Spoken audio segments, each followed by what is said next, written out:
a very dear friend of Travis Alexander. Dave knows Jodi Arias. He knew Travis Alexander very, very well. Dave Hall, thanks for being with us. I want to hear your take on Nurmi painting Arias as the victim. And we just heard it again from attorney Jason Lamb. Well, of course, she's not going to take accountability or responsibility for anything that she's done. And that's his job, to paint her as the victim. The problem is none of the evidence matches up with her ever being the victim. She was never abused. Every friend that ever hung around them, Travis always treated her like a lady. He never, ever laid a hand on anybody. And we've got lots of former girlfriends of Travis to testify to say, hey, listen, Travis never abused women in any way, shape, or form. So just add this to the laundry list of lies that Jodi Arias tells. You know what was interesting, Dave Hall, as I was sitting there in the courtroom, there was a break, and the jury left. Everybody in the courtroom stood up. Arias remained where she was.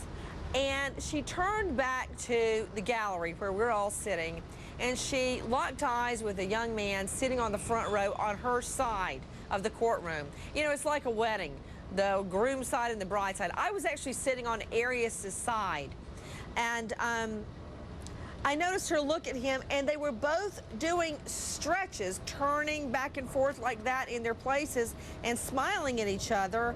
And then she looked back a little bit, and I was standing there looking right at her. Her smile immediately vanished. She turned around and sat down and never turned around again. You knew Arias very well as well through Travis. What were your observations of her? You know, we always encouraged Travis to cut that relationship off. Even though we didn't know anything particular was happening, we always told Travis that he could do a lot better. There was always an evil vibe about her when she was around.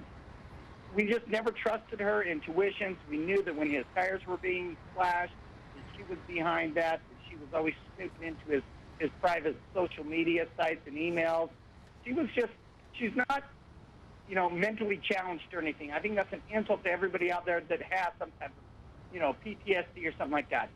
This woman is just plain evil. Let's stop trying to diagnose it and make it a disease. She's evil.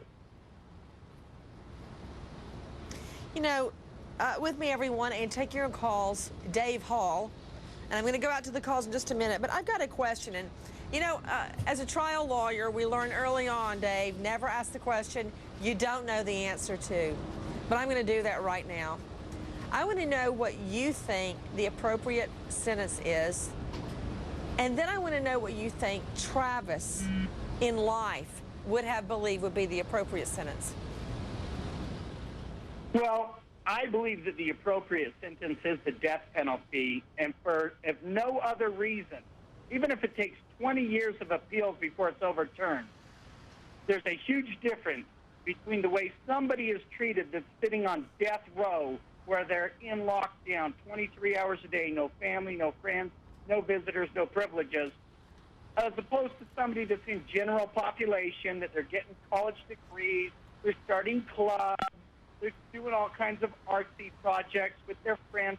Jodi loves the celebrity status in prison. I want her, if she is in prison for the rest of her life, I want her locked down 23 hours a day.